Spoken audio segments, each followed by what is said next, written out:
ओम आदित्याय नमः। आज रविवार के दिन आप सुनिए रविवार की ये व्रत कथा।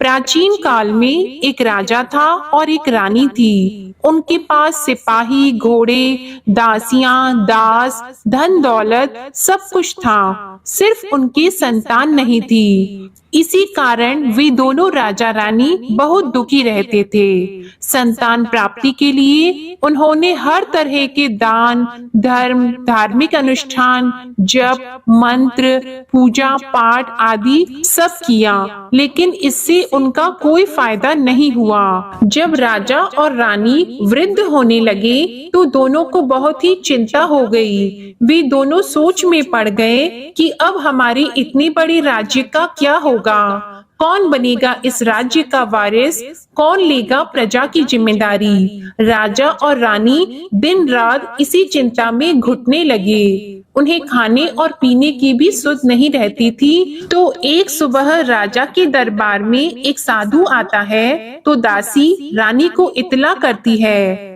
तब वह दासी से कहती है, ये मेरा अंतिम दान धर्म है, इसके बाद मैं अपने हाथों से कोई दान धर्म नहीं करूंगी। रानी चावल भरा छाछ हाथ में लेकर बाहर आती है और साधु की झोली में भिक्षा डालने आगे बढ़ती है तो उसके चेहरे पर छाई उद्विग्नता साधु की दृष्टि में आती है। वह उससे पूछता है कि रानी साहिबा, आपको क्या हुआ है, आपको क्यों इतनी उदासी हो गई है। तब रानी साधु को सारी हकीकत बताती है और सिसकने लगती है। उस पर वह साधु कुछ पल गंभीर हो जाता है और कहता है कि चिंता मत करो रानी साहिबा, आपकी संतान की इच्छा पूरी हो जाएगी, आपकी कोख से एक पुत्र का जन्म होगा। मात्र वह 14 साल तक ही आप लोगों को मिलेगा, इसके आगे वह जीवित नहीं रह पाएगा। इससे बढ़कर आपको कुछ देना मेरे लिए संभव नहीं है। अपनी बात पूरी करते उसने अपनी झोली में हाथ डाला। झोली में हाथ डालकर थोड़ी सी भभूत निकालकर उसने रानी को दी और कहा, आप और महाराज दोनों इसे बांटकर ग्रहण कर लेना, तुम्हें जल्द ही पुत्र की प्राप्ति होगी। और वह साधु अपनी राह को चला गया। उसके जाने के बाद रानी सोचने लगी कि 14 साल तो 14 साल ही सही, उतने समय के लिए हमें पुत्र तो मिलेगा, यही काफी है। उतने साल तक मैं उसे जी जान से बड़ा करूंगी, उसे ढेर सारा प्यार और दुलार करूंगी, अपनी संतान की मुराद पूरी करूंगी। उस रात अपना सारा राज गाज खत्म करके राजा जब रानी के महल में गए तो रानी ने राजा को सारी बात बता दी और साधु की दी हुई भभूत राजा को दिखाकर बोली कि साधु महाराज ने ये भभूत हम दोनों को ग्रहण करने के लिए दी है। राजा बोले, इतना दान और धर्म किया, जप और तप किया, उसका कोई फल नहीं मिला, अब इस भभूत से हमें क्या संतान प्राप्त होगी। उस पर रानी बोली, जब इतना सब कुछ कर लिया तो अब ये भी सही, क्यों हम उस साधु के क्रोध को बुलावा दें। राजा को अब किसी बात पर विश्वास नहीं था, पर रानी को दुख ना पहुँचे इसलिए वह राजी हो गया और राजा रानी दोनों नहाते धोते हैं, फिर अपने भगवान का नाम का स्मरण करते हैं, अपने पुरखों को स्मरण करते हैं और उस साधु महाराज का नाम स्मरण करके वह भभूत बांटकर दोनों खाते हैं। उसके बाद दोनों निश्चित होकर सो जाते हैं। तो कुछ दिन गुजर जाते हैं और साधु द्वारा कहे अनुसार रानी गर्भवती हो जाती है। उस पर राजा और रानी दोनों की खुशी गगन में नहीं समाती। राजा रानी से बोलते हैं, महारानी सचमुच साधु महाराज की कृपा हो गई। तो 9 महीने बाद रानी ने एक सुंदर पुत्र को जन्म दिया। राजा ने बड़ी धूमधाम से पुत्र का नामकरण किया। सारे राज्य में 8 दिन तक अनशन तर्पण रखा, उत्सव मनाया गया।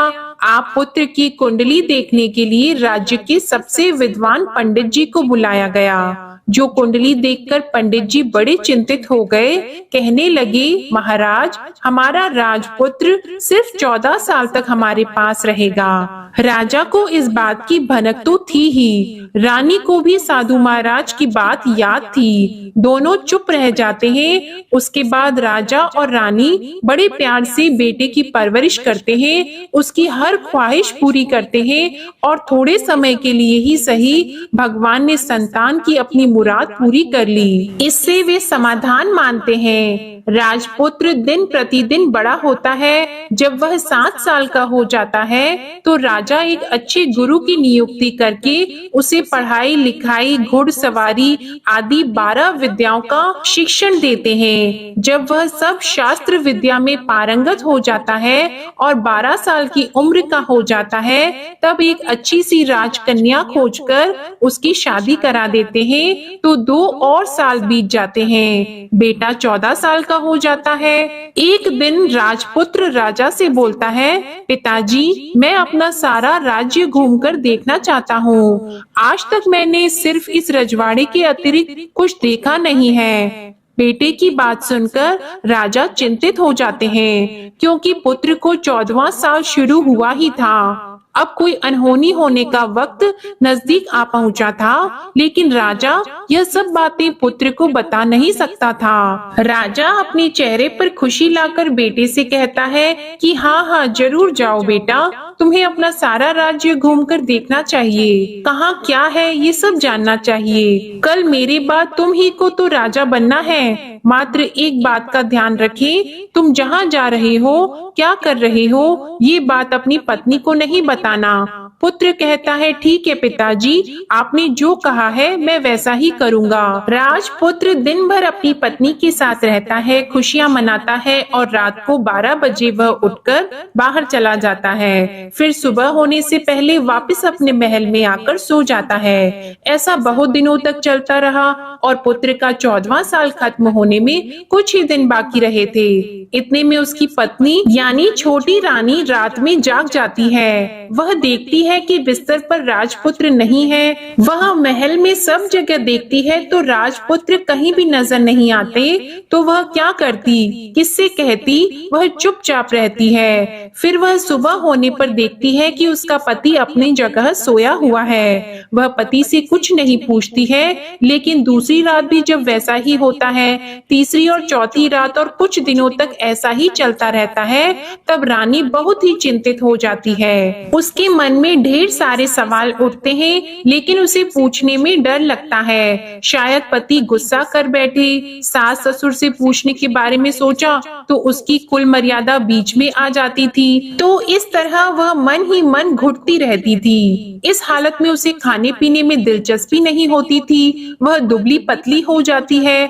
तो उस राज्य में फूल बेचने वाली एक बूढ़ी मालिन थी। वह हमेशा छोटी रानी को फूल देने उसके महल में आती थी। उस बुढ़िया का ध्यान छोटी रानी पर पड़ जाता है। वह उससे पूछती है, बेटी, तुम्हें किस बात का दुख है? तुम इस तरह सूख कर कांटा क्यों बनी हो? उस पर रानी कहती है, क्या बताऊं तुम्हें अम्मा, तुम्हारा राजपुत्र हर रात्रि को बाहर चला जाता है और सुबह वापस लौट कर आ जाता है। वह कहाँ जाता है, क्या करता है, यह सोच सोच कर मैं अन्न जल ग्रहण नहीं कर पाती हूँ और सूख सूख कर इस तरह कांटा बन रही हूँ। बुढ़िया सब बात सुनकर उसे एक उपाय बताती है कि बेटा ऐसा करना, आज रात को तुम सोना मत, उसके पीछे जाकर देखना कि वह कहाँ जाता है, क्या करता है और उसकी अच्छी तरह से पहरेदारी करना। तो छोटी रानी बोली कि अगर मुझे नींद आ गई तो बुढ़िया बोली कि तुम्हें नींद ना आए इसलिए एक काम करना, अपने बाएं हाथ की उंगली में एक जख्म कर देना, उस पर थोड़ी सी मिर्ची छिड़कना,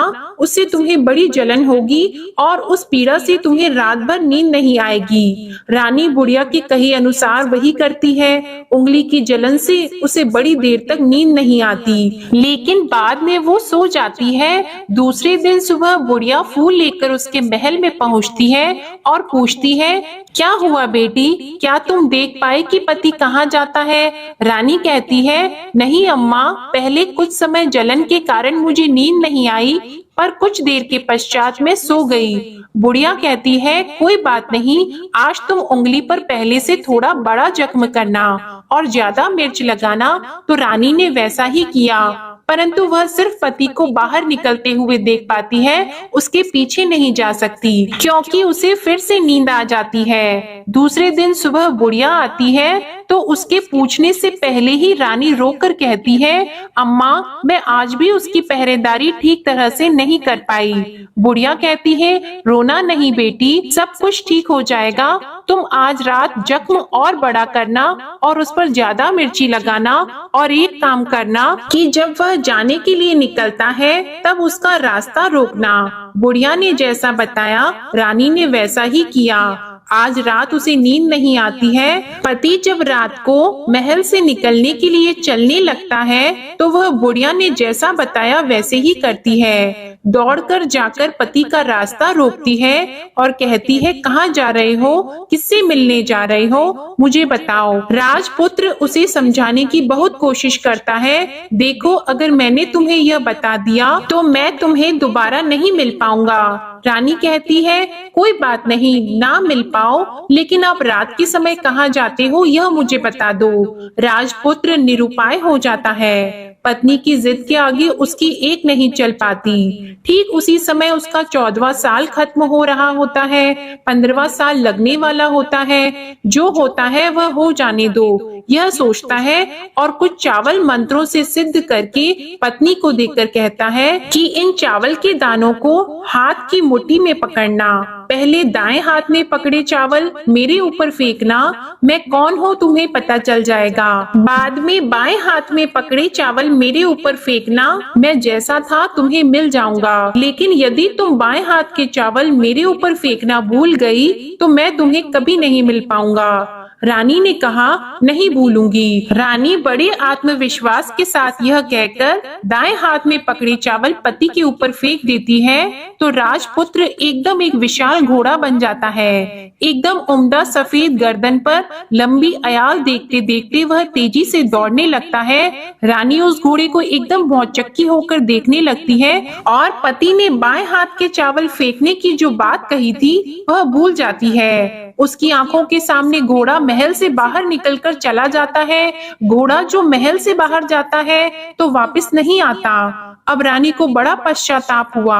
वह स्वयं को कोसने लगती है, लेकिन अब उसका कोई फायदा नहीं होने वाला था। राजपुत्र अब वापस नहीं आने वाला था। सुबह होते ही महाराजा को सब बात पता चली। उन्हें बहुत दुख होता है।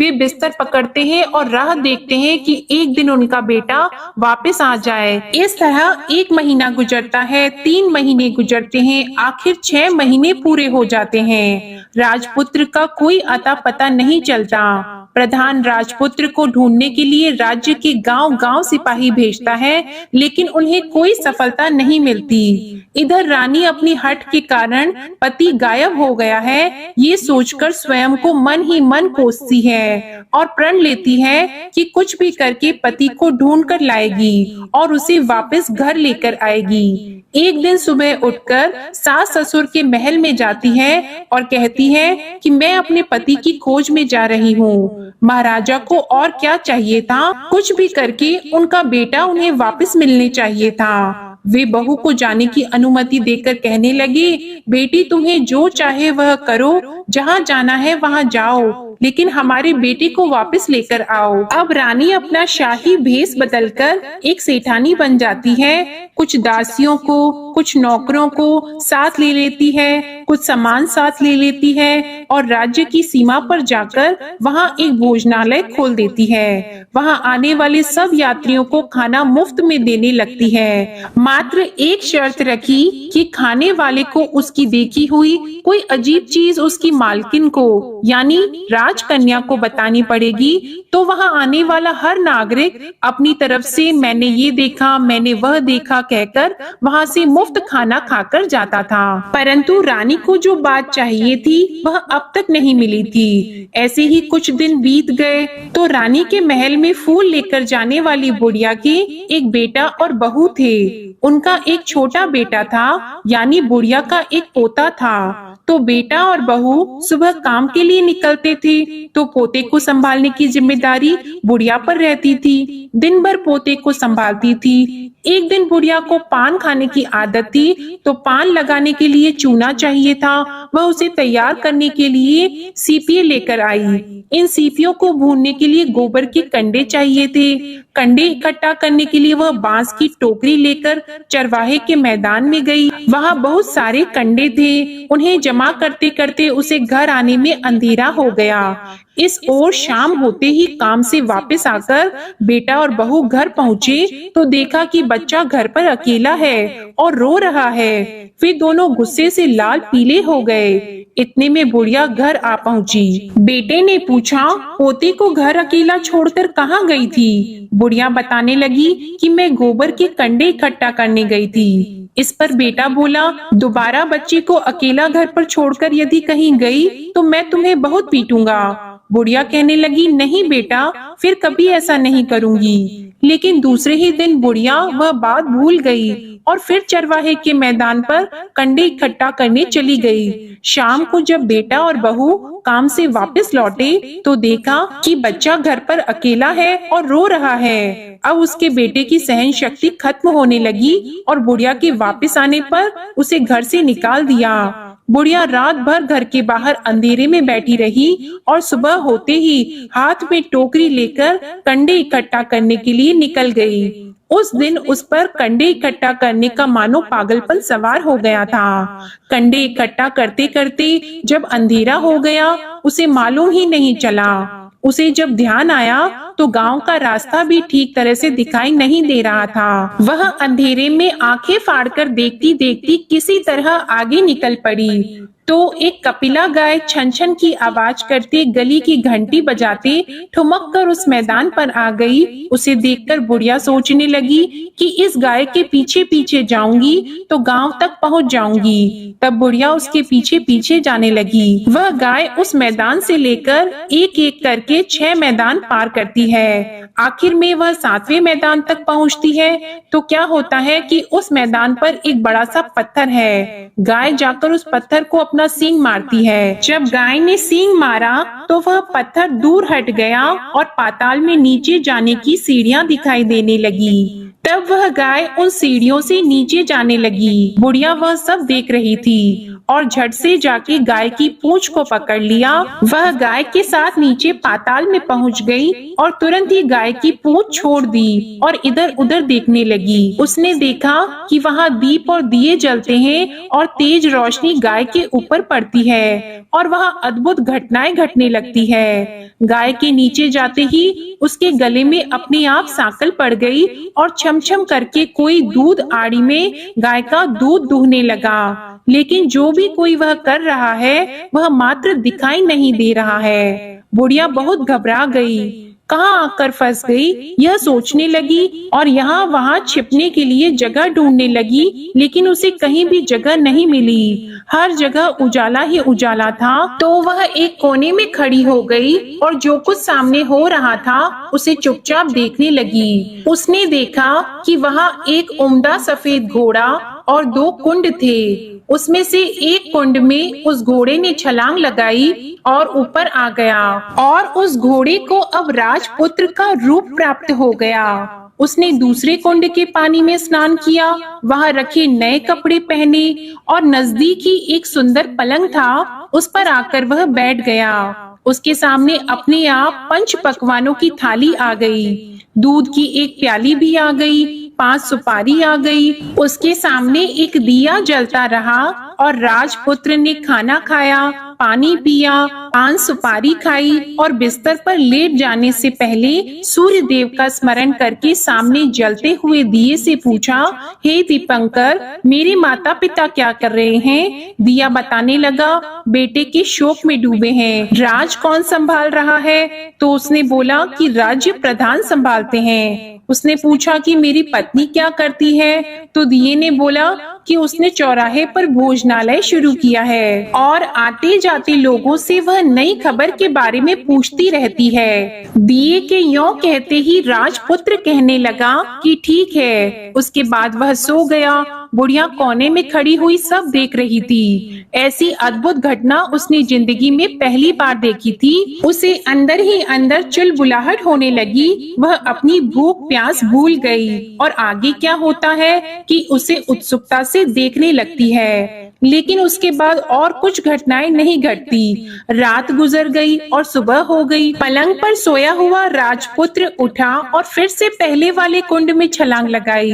तो अब वह फिर से घोड़ा बनकर कुंड से बाहर आ गया। वह तेजी से उच्च पाताल नगरी से बाहर निकल गया, लेकिन वह कहाँ गया बुढ़िया को कुछ पता नहीं चला।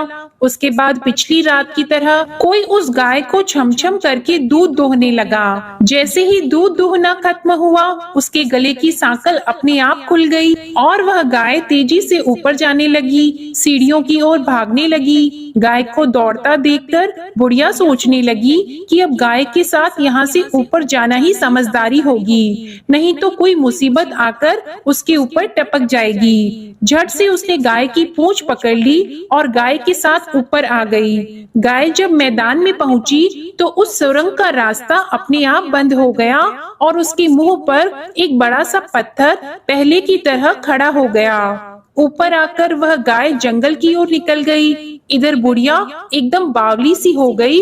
उसने पाताल नगरी में जो कुछ देखा था वह जल्द से जल्द किसी को बताने के लिए उतावली हो गई। उसे एकदम याद आया कि नगर की सीमा पार कोई औरत भोजनालय चलाती है और नई बात बताने वालों को अच्छा खाना पीना मुफ्त में देती है। वह सोचने लगी कि क्यों न मैं ये बात उस औरत को जाकर बताऊं।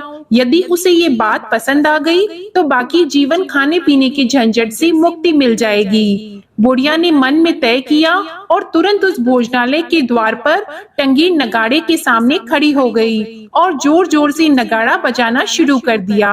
नगाड़े का इस तरह शोर सुनकर मालकिन यानी छोटी रानी मन में प्रसन्न हो जाती है कि शायद कोई बड़ी बात लेकर यहाँ आया है। रानी सिपाहियों को आदेश देती है, जाइए और जो कोई आया है उसकी अच्छी तरह खातिरदारी कीजिए। आदेश पाते ही सिपाही नीचे दौड़ गए तो एक बुढ़िया नगाड़ा बजा रही थी। उन्होंने पूछा, क्यों नहीं बुढ़िया, क्या हुआ, क्यों नगाड़ा बजा रही हो? बुढ़िया बोली, कुछ नहीं बेटा, यहाँ खाना मिलता है ना, इसलिए आई हूँ। खाना चाहिए मिलेगा, लेकिन तुझे कोई नई बात बतानी पड़ेगी। हाँ बताऊंगी, एक बात मालूम है मुझे। इस पर सिपाही उसे अंदर लेकर गए। उनको मालकिन का आदेश था कि जो कोई बूढ़ा बुजुर्ग वहाँ आए उनके साथ अच्छी तरह पेश आना, उनका अच्छे से आदर सत्कार करना। तो सिपाही ने उस बुढ़िया का भरपूर आदर सत्कार किया। यह उसे बड़ी सिद्ध थाली भरकर व्यंजन परोसते हैं। बुढ़िया कुछ दिनों से भूखी थी, वह खाने पर टूट पड़ी। खाना खाने के बाद सिपाही ने उसे नई साड़ी पहनने को दी। उसके बाद उसे लेकर रानी के पास आए। बुढ़िया और रानी ने तुरंत एक दूसरे को पहचान लिया। तब रानी ने बुढ़िया से कहा कि अम्मा अब बताओ तुमने क्या नई बात देखी है? नई बात? मैंने कोई नई बात नहीं देखी है। बुढ़िया बोली, वह तो मेरे पास तुम्हें देने के लिए खाने के पैसे नहीं थे, इसलिए मैंने झूठ कहा और नगाड़ा बजाया। रानी ने कहा, अम्मा घबराना नहीं, मैं किसी को तुम्हारा नाम नहीं बताऊंगी। फिर भी बुढ़िया ने कहा कि मेरे पास कोई नई बात नहीं है। इस पर रानी ने उससे कहा, देखो अम्मा, यदि तुमने मुझे वह नई बात बताई तो जिंदगी भर मैं तुम्हारी देखभाल करूंगी और तुम्हें रानी माता की तरह रखूंगी। अब बुढ़िया बताने को तैयार हो गई। उसने जो कुछ उस चारागाह वाले मैदान पर देखा था वह सब कुछ कुंवर रानी को बता दिया। बुढ़िया की वे बातें सुनकर कुंवरनी को यकीन हो गया कि वह राजपुत्र उसी का पति है। वह तुरंत बुढ़िया से कहने लगी कि अब माँ मुझे उस जगह पर ले चलो। तब बुढ़िया बोली, नहीं बेटी, वह पाताल राज्य है, सांप है। यदि किसी ने तुम्हें देख लिया तो तुम्हारी जान खतरे में पड़ सकती है। लेकिन रानी उसकी एक भी नहीं सुनती। उसे उस जगह ले जाने के लिए हठ करने लगी। आखिर में बुढ़िया ने उसका कहना मान लिया और कहने लगी, ठीक है, मैं तुम्हें वहाँ ले जा सकती हूँ, पर आज नहीं, कल वहाँ जाना है तो शाम को ही जाना होगा। तो दूसरे दिन दोपहर को रानी बुढ़िया के साथ उस मैदान पर गई और एक जगह छुपकर गाय के आने की राह देखने लगी। दिन ढलते ही अंधेरा गिरने लगा और गाय हमेशा की तरह वहां आ गई। मैदान के उस कोने में जाकर उसने पत्थर पर सींग मारा तो छत से पत्थर हटकर वहां सुरंग में जाने का रास्ता खुल गया।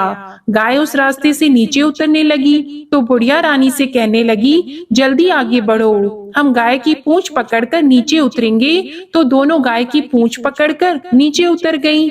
बुढ़िया पहले जिस कोने में छिपी थी उस कोने में छिप गई। अब नीचे सब कुछ पहले जैसा घटित हो रहा था। गाय के गले में अपने आप सांकल पड़ गई। कोई अदृश्य रूप से उसका दूध दोहने लगा। एक सफेद उम्दे घोड़े ने आकर एक कुंड में छलांग लगाई तो राजपुत्र के रूप में ऊपर आया। वह राजपुत्र दूसरे कुंड में नहाने लगा। बाद में उसके सामने खाने की थाली आ गई, दूध की प्याली आ गई, पान का बीड़ा आ गया।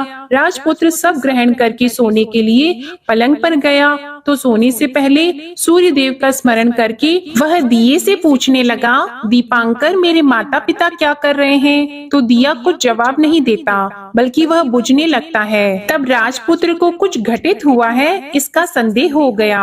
वह उदास हो गया और जो कुछ हुआ है वह हो जाने दो ऐसा सोचकर फिर से बिस्तर पर लेट गया। अब रानी का संयम छूट गया। वह दौड़कर पति के पास गई और उसके पैर पकड़ने के लिए आगे बढ़ने लगी। राजपुत्र तुरंत ही पत्नी को पहचान गया।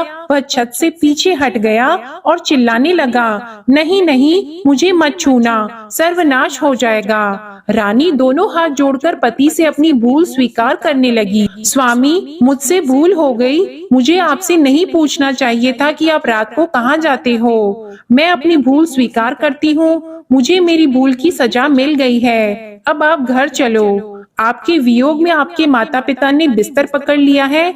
आपकी प्रजा भी बहुत दुखी है। उस पर राजपुत्र कहने लगा, वही तो एक बार तुम गलती कर बैठी हो, अब दोबारा मत करना, नहीं तो अब मैं तुम्हें जो दिख रहा हूँ वह अभी नहीं दिखूंगा। रानी अब विलाप करने लगी, जोर जोर से जमीन पर सिर पटकने लगी। राजपुत्र के मन में उसके प्रति दया उत्पन्न हो गई। वह उससे कहने लगा, यदि तुम मुझे पाना चाहती हो तो तुम्हें एक काम करना होगा। काम कठिन है लेकिन वह तुम्हें अकेले ही करना होगा। रानी ने कहा, कहो स्वामी, कितना भी कठिन काम हो मैं वह पूर्ण करूंगी। रानी कहने लगी। इस पर राजपुत्र ने उसे बताया, इस पाताल से ऊपर जाते ही तुम्हें एक घना जंगल नजर आएगा। ऐसे 6 जंगल पार करने के पश्चात तुम्हें एक 7वां जंगल मिलेगा। वह जंगल सबसे घना है। उस जंगल के बीचों बीच एक पीपल का पेड़ है। उसके आसपास की जगह पत्ते, फंदे, जटाएं आदि से ढक चुकी है। वहाँ बाघ, शेर, सांप और भालू बैठते हैं। तुम्हें उन सबको भगाकर वह जगह साफ करनी है। उसको गोबर से लिपाई करके पवित्र बनाना है, रंगोली से सजाना है। उसके बाद वहाँ धूप, कपूर, अगरबत्ती जलानी है। फूल और कुमकुम से पेड़ की पूजा करनी है। दूध और दही से बने चावल का भोग चढ़ाना है। ये सब तुम्हें दोपहर को 12 बजे से पहले करना है। 12 बजने के समय तुम्हें उस जगह पर बैठकर सूर्य भगवान का ध्यान करना है। ठीक 12 बजे सूर्य भगवान का रथ वहाँ उतरेगा। वे सब देखकर खुश हो जाएंगे और कहेंगे कि जिस किसी ने भी ये सब किया है उसे मैं मनचाहा फल दूंगा। तो तुम सामने जाकर उसके रथ का दाहिना घोड़ा मांगना, मैं तुम्हें मिल जाऊंगा। इतनी बात कहकर राजपुत्र अपने पलंग पर सो गया और छोटी रानी भोर होने की राह देखने लगी। भोर होते ही वह बुढ़िया के साथ गाय की पूंछ पकड़कर ऊपर आ गई। ऊपर आने के बाद वह बुढ़िया से कहने लगी, अम्मा, अब मैं अकेले ही आगे जाऊंगी, तुम भोजनालय वापस चली जाओ। वह जंगल में जाकर राजपुत्र की बताई जगह ढूंढने लगी और स्वयं आरी से वह जगह साफ कर दी। बाद में राजपुत्र ने जैसे बताया वैसे ही लिपाई पोताई करके वापस आ गई। दूसरे दिन सुबह होने से पहले उठी और जंगल में उस जगह पहुंची। वहां जाकर इत्र और गुलाब का पानी छिड़ककर उस जगह सुगंधित धूप अगरबत्ती जलाकर उसे पवित्र किया और पूजा की सब सामग्री वहां तैयार कर सूर्य भगवान का ध्यान करके बैठ गई। जैसे कि पति ने बताया था कि दोपहर को ठीक 12 बजे सूर्य भगवान का रथ उस पीपल के पेड़ पर आकर रुका है। सूर्य भगवान ने जब रथ से नीचे देखा तो सुगंधित वातावरण देखकर वे बहुत प्रसन्न हो गए। फिर वे बोले, जिस किसी ने यह काम किया है वह यहाँ आकर आज मुझसे कुछ भी मांगे मैं उसे दे दूंगा। रानी ने जब ये शब्द सुने तो बिना समय गंवाए दौड़कर उनके सामने आ गई और उनको साष्टांग नमस्कार करके बोली, भगवान वह मैं ही हूँ, मैंने ही यह जगह साफ की है। अच्छा, तो तुम्हें जो चाहिए वह मांगो। भगवान, मुझे आपके रथ का दाहिना घोड़ा चाहिए। सूर्य भगवान बोले, नहीं नहीं, मैं तुम्हें और कुछ भी दे सकता हूँ, लेकिन यह घोड़ा नहीं दे सकता। मेरे रथ के 12 घोड़े हैं, तुम चाहो तो कोई और घोड़ा मांग लो, लेकिन यह दाहिना घोड़ा नहीं, वह मैं तुम्हें नहीं दे सकता। छोटी रानी ने एक नहीं सुनी, वह सूर्य देव से एक ही बात कह रही थी, वही दाहिना घोड़ा दे दीजिए, नहीं तो मैं आपके पैरों में गिरकर अपनी जान दे दूंगी। अब सूर्य देव धर्म संकट में पड़ गए। उन्होंने वचन दे दिया था, अब अपने वचन से पलट भी तो नहीं सकते थे। ठीक है, दे दिया तुम्हें घोड़ा, सूर्य देव ने कहा। फिर एक बात और भी कही, देखो मैंने तुम्हें घोड़ा तो दे दिया है, लेकिन वह तुम्हें यहाँ नहीं मिलेगा, तुम्हें उसे पाताल में जाकर लाना होगा। रानी बोली, पाताल में ही क्यों भगवान, मैं उन्हें पाने के लिए कहीं भी जा सकती हूँ। रानी को वचन देकर सूर्य देव अपने मार्ग को चले गए और इधर रानी जंगल से अपने भोजनालय में आ गई। फिर वह बुढ़िया को लेकर उस मैदान पर आ गई और जल्दी ही शाम हो गई। शाम होते ही वहाँ वह गाय आ गई और उसने सींग मारकर सुरंग का पत्थर हटाया और नीचे उतरने लगी। रानी और बुढ़िया जल्दी जल्दी उसकी पूंछ पकड़कर नीचे उतर गईं। नीचे पाताल में सब घटनाएं पहले की तरह ही घटने लगी। घोड़े का एक कुंड में नहाकर राजपुत्र बन जाना, नहा धोकर पलंग पर जाकर बैठना, तो उसे खाने की थाली, दूध की प्याली आना, पान का बीड़ा आना। लेकिन आज एक नई बात घटी। आज 2-2 थाली, 2-2 दूध की प्याली और 2-2 पान के बीड़े उसके सामने आए। वह कुछ नहीं बोला। अपने हिस्से की थाली खाकर, दूध पीकर और पान का बीड़ा चबाकर वह सोने चला गया और हमेशा की तरह दिए से पूछने लगा, दिए दिए दीपंकर, मेरे माता पिता क्या करते हैं? दिए ने बताया, वे दोनों तुम्हारे शोक में मरने की स्थिति में पहुंच गए हैं। ऐसा? झट से उसकी आंखों में आंसू टपकने लगी। फिर वह पूछने लगा, दिए दिए दीपंकर, मेरा राज्य कौन चला रहा है? तुम्हारा राज्य प्रधान चला रहा है और वह सब कुछ हड़प चुका है। वह प्रजा पर बहुत अत्याचार कर रहा है। यह सुनकर राजपुत्र को बहुत गुस्सा आया। वह गुस्से से अपनी मुट्ठी भींचने लगा।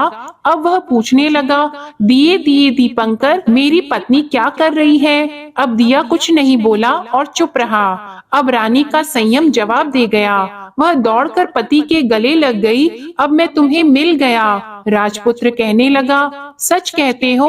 अब आप फिर से घोड़ा तो नहीं बनोगे ना? नहीं, दोबारा घोड़ा नहीं बनूंगा। तुमने जो इतने सारे कष्ट उठाए हैं मुझे पाने के लिए, इसलिए सूर्य देव ने मुझे सदा के लिए घोड़े के जन्म से मुक्त कर दिया है। राजपुत्र ने बड़े प्यार से कहा और उसे गले लगाया। उसके आंसू पोंछे और कुछ देर के पश्चात सुबह हो गई तो गाय की श्रृंखला टूटकर वह ऊपर भूलोक जाने लगी। रानी, राजपुत्र और बुढ़िया उसकी पूंछ पकड़कर ऊपर आ गए। ऊपर आने पर वे सीधे भोजनालय में पहुंचे। वहां का सब सामान लोगों में बांट दिया और उसको ताला लगाकर अपने राज्य में लौट आए। राजपुत्र वापस आता है और उसके तेवर देखकर प्रधान घबरा जाता है। राजपुत्र ने उसे बंदी बनाकर कैद खाने में डाल दिया और राज्य की बागडोर अपने हाथ में ले ली। उसके बाद वह अपने माता पिता को मिलने उनके महल में गया। तब राजपुत्र क्या देखता है कि उसके माता पिता उसके शोक में अस्थि पंजर बने हुए हैं। पुत्र को वापस आया देखकर मरणासन राजा रानी की आंखों से टप टप आंसू बहने लगे। इन दोनों ने पुत्र को गले लगा लिया, उसे प्यार से सहलाया और इतना होने के बाद उनकी सेहत में एकदम सुधार आने लगा।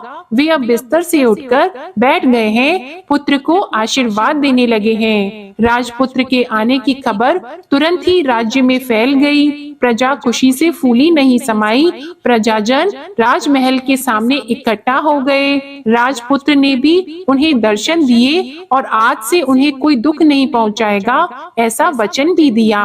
अब राजा अपने पुत्र का राज्याभिषेक करके उसे सिंहासन पर बिठाता है और बहू को महारानी का दर्जा देता है और स्वयं अपनी पत्नी के साथ ईश्वर स्मरण करते खुशी से दिन बिताता है। महाराजा बना राजपुत्र अच्छी तरह से राज्य चलाने लगा और अपनी पत्नी के साथ सुख शांति से जीवन बिताने लगा। उस बुढ़िया को रानी ने अपने ही पास रख लिया और उसकी अच्छी तरह से देखभाल करने लगी। बुढ़िया और उसके बुढ़ापे के दिन खुशी से गुजरने लगे। प्रेम से बोलिए सूर्य भगवान की जय। आप सभी को ये वीडियो अच्छी लगी हो तो इसे लाइक करें और चैनल को भी सब्सक्राइब करें। आजकल हमारे चैनल पर शिव महापुराण की कथाएं भी हर दिन नियम से सुबह के समय अपलोड होती है। आप एक बार उन्हें भी जरूर सुनिएगा। धन्यवाद।